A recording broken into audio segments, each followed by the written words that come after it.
Hi hello welcome to Manas day out. இன்றைக்கி வந்துட்டு day out தான். இன்றைக்கி வந்து கோவை குற்றாலம் வந்திருந்தோம்.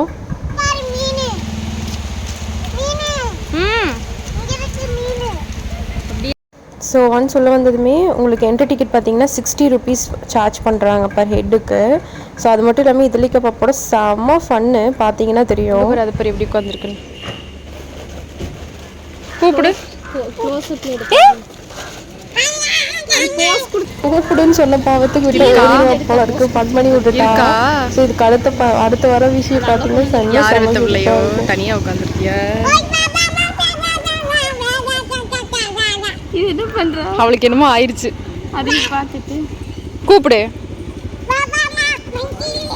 வா உன்னை பிடிச்சிட்டு போகும் பாரு. கூப்பிடு.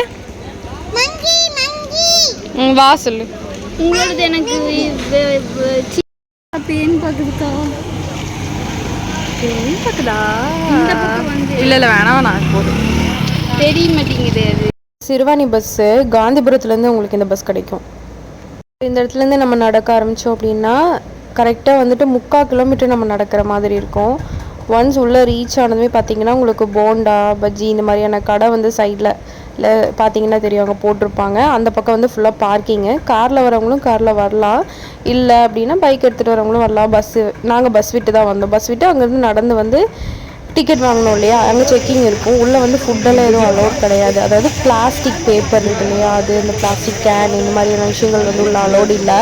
ஸோ அதெல்லாத்தையும் செக் பண்ணிட்டு தான் உங்களை வந்து வேனில் ஏற்றுவாங்க. ஸோ நாங்கள் இந்த வேனில் போல் அதுக்கு அடுத்த ஒரு பஸ்ஸில் போனால் எப்போவுமே எங்களுக்கு லாஸ்ட்டு சீட் மட்டும்தான் கிடைக்குது. ஸோ இதுதான் இருக்கிறதுலே வேறு லெவல் விஷயம். ஸோ ஒன்ஸ் ஸ்டார்ட் ஆச்சு, இங்கேருந்து ஸ்டார்ட் ஆகும் உங்களுக்கு வியூ பாயிண்ட் பார்த்தீங்கன்னா.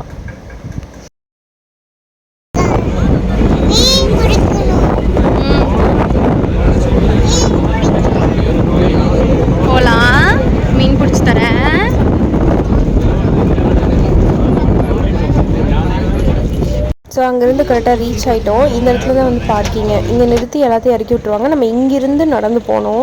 இது லிட்டராக பார்த்தீங்கன்னா ஒரு 2 கிலோமீட்டர் ரேஞ்சுக்கு இருக்கும். இந்த 2 கிலோமீட்டர் நீங்கள் நடந்து போனால் மட்டும்தான் ஃபால்ஸை வந்து நம்ம ரீச் பண்ணுவோம். ஸோ ஃபால்ஸ் போகிறதுக்கு முன்னாடி உங்களுக்கு தண்ணி வேணும்னா தண்ணி இங்கேயே ஃபில் பண்ணிட்டு போயிருங்க. முன்னாடி கேன் சர்வீஸ் வச்சுருக்காங்க. அங்கே லேடிஸ் இருப்பாங்க, அவங்களே மாற்றி உங்களுக்கு தண்ணி கொடுத்துருவாங்க. ஸோ இந்த பக்கம் போகிற வழியில் மங்கி ஜாஸ்தி. ஸோ ஏதாவது சாப்பிட்டு போனாலோ இல்லை பேக் வச்சுருந்தாலோ இல்லை குழந்தைகளையோ பார்த்தா பிடிக்குது. ஏன்னா இதழிக்காக ஒரு மங்கி வந்து பிடிக்க ட்ரை பண்ணி சொல்லு. இங்க காமி போனை பார்த்து சொல்றீ. அடியே பைத்தியம் ஹாய் சொல்லிடு. அக்கா ஹாய் சொல்லிடு.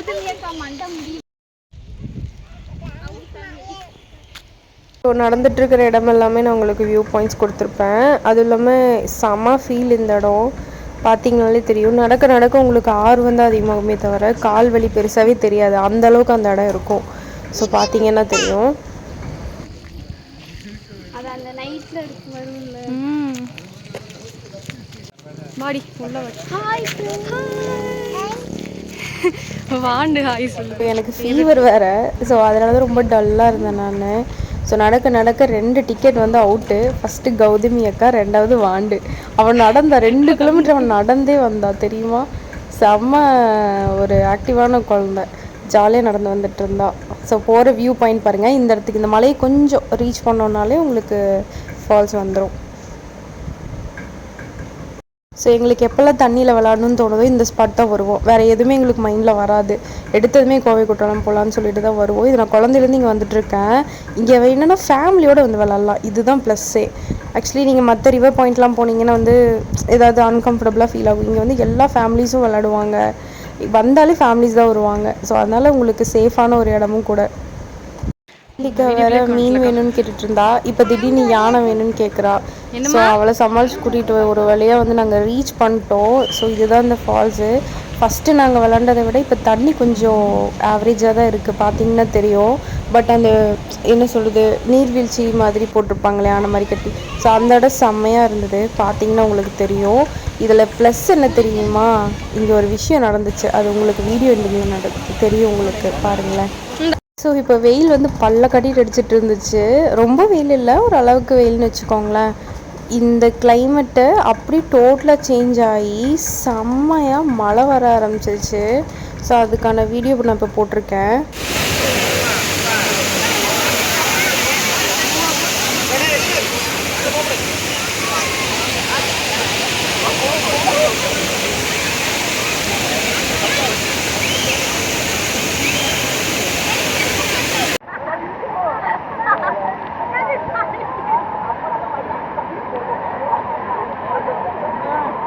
லிட்ரலாக 3 hours மேலே நான் இந்த தண்ணிக்குள்ளே விளாண்டுருந்தேன். சரியான ஆட்டம். கீழே வருது மறுபடியும் மேலே வருது மறுபடியும் கீழே வருது அப்படி தான் இருந்துச்சு. ஸோ அந்த தண்ணி விட்டு வெளியே வரதுக்கு சுத்தமாக ஒரு மனசே கிடையாது. ஸோ இப்போ பார்த்திங்கன்னா நாங்கள் கிளம்ப போகிறோம். ஸோ அதுக்கப்புறம் கொஞ்சம் தலையெல்லாம் துவட்டிட்டு மேக்கப் வெறும் ஒரு பொட்டு குங்குமம் வச்சு ரெடி ஆகிட்டேன். ஸோ அப்படியே நீ வீட்டுக்கு கிளம்ப வேண்டியதான். ஃபைனல் வீடியோஸ் எடுக்கலான்னு சொல்லிவிட்டு அதுவும் எடுத்துகிட்டு அப்படியே கொஞ்சம் கொஞ்சமாக அந்த இடத்த விட்டு நகர ஆரம்பித்தோம். ஸோ நான் வரும்போது உங்களுக்கு வந்து வெறும் அந்த என்ன சொல்கிறது ட்ரீ ப்ளஸ் வந்து அந்த மவுண்டன் மட்டும்தான் உங்களுக்கு கவர் பண்ணியிருப்பேன். ஸோ போக போக உங்களுக்கு என்ன சொல்கிறது இங்கே ஒரு டவர் இருக்குது, அந்த டவர் மேலே ஏறி நின்று அந்த வியூ காமிச்சிருப்பேன். ஸோ எனக்கு பிடிச்ச இடம்லாம் இது நான் ரெகுலராக வந்து இந்த ஃபோட்டோஸ் போட்டிருப்பேன். ஸோ இது போன ஒரு வீடியோலையும் நான் போட்டிருக்கேன். இந்த இடம் பார்த்திங்கன்னா உங்களுக்கு தெரியும். இந்த மரம் எனக்கு அவ்வளோ இஷ்டம். எனக்கும் இந்த மரத்துக்கு அப்படி என்ன ஒரு பாண்டிங்னு தெரியல. இங்கே வந்தாலே எனக்கு நான் ரொம்ப குஷியாகிடுவேன். வந்தேன்னா எப்போவுமே இந்த மரத்தை நான் ஒரு வீடியோ எடுத்துகிட்டு தான் போவேன். ஸோ பார்த்திங்கன்னா தெரியும், அது முன்னாடியே இருக்கும். ஸோ அதுக்கப்புறம் கொஞ்சம் கொஞ்சமாக நடந்து செம்ம டயர்டு. இன்னொரு விஷயம் என்னென்னா சரியான பசி. அதுவும் இல்லாமல் என்ன சொல்கிறது தலை வேறு பேய் மாறுறது தான். பரவாயில்ல இருக்கட்டும்னு சொல்லி அப்படியே நடந்துகிட்டு இருந்தேன். எனக்கு முன்னாடி நிறைய பேர் பேய் மாதிரி தான் நடந்து போயிட்டு இருந்தாங்க. ஸோ அந்த ஒரு தைரியத்தில் அப்படியே மேக்கப்லாம் ஃபுல்லாக இல்லாமல் எதுவுமே இல்லாமல் ஜாலியாக அப்படியே நடந்துகிட்டு இருந்தேன். ஸோ இந்த வியூ பாயிண்ட் பாருங்களேன், செம்மையாக இருந்துச்சு. அங்கேருந்து கொஞ்சம் வீடியோஸ் எல்லாம் பாப்பாவை வச்சு எடுத்துகிட்டு இருந்தேன். அவளா எகிரி எகிரி ஓடுறா, கையை விட்டுட்டு ஓடுறா. ஸோ அதெல்லாம் பக்கத்தில் நிறைய டிஸ்டர்பன்ஸ் எல்லாம் இருந்துச்சு. அதையும் தாண்டி இந்த வீடியோ எடுத்திருக்கேன். ஸோ இதழிக்கா எனக்கு ஃபோட்டோ எடுக்கணும், அவங்க உட்காந்து ஃபோட்டோ எடுக்கணும்னு சொல்லி என்னையும் உட்கார வச்சா. கடைசியில் அந்த வீடியோவை போச்சு.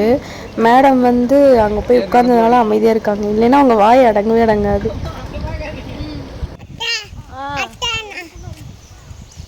சரி அத்தைக்கு ஒரு மகுள்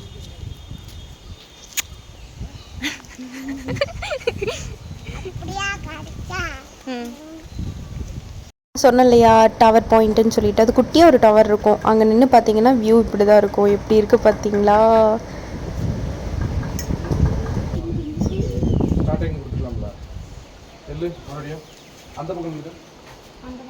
அதுக்கப்புறம் நான் அப்படியே டவர் விட்டு இறங்கி ஸ்பீடாக நடக்க ஆரம்பிச்சிட்டோம். பிகாஸ் என்னென்னா நாங்கள் தான் கடைசி போல் இருக்குது. வந்து இன்ஃபார்ம் பண்ணிட்டு போனாங்க சீக்கிரமாக வேனுக்கு வர சொல்லி. அதான் ஃபாஸ்ட்டாக நடந்துட்டு இருந்தேன். ஓகே, இப்போ வந்துட்டு நாங்கள் ரிட்டன் போயிட்டுருக்கோம் வீட்டுக்கு. குற்றாலமில் போய் செம்ம ஆட்டம் விளாண்டுட்டு ஜாலியாக வந்து இப்போ போயிட்டுருக்கோம். நானும் பாப்பா இந்த வாண்டை தான் வச்சுட்டு மேய்க்கவே முடியல, ரொம்ப கஷ்டமாயிடுச்சு. இந்த வாண்டு தான் இவதான் வானர கூட்டத்து தலைவி அவ தெரியுமா? ஸோ செம்ம ஃபன்னாக ஜாலியாக இருந்தது, என்ஜாய் பண்ணோம். ஸோ இப்போது வீட்டுக்கு அப்படியே நடந்து போயிட்டுருக்கோம். பஸ் ஏறுறதுக்கு இங்கே கொண்டு வந்து இறக்கி விட்டாங்கல்ல, அதே மாதிரி. ஸோ இப்போ மறுபடியும் அதே பஸ்ஸில் வந்து போயிட்டு இறங்கிட்டு அங்கேருந்து பஸ் பிடிச்சி நம்ம வீட்டுக்கு போகிறோம். ஸோ இதே மாதிரி நம்ம நெக்ஸ்ட் வீடியோவில் பார்க்கலாம். பாய். உம்மா சொல்லிடு. உம்மா வாண்டு ஏய் இதழிக்க இங்கே திரும்ப ஹாய் சொல்லு.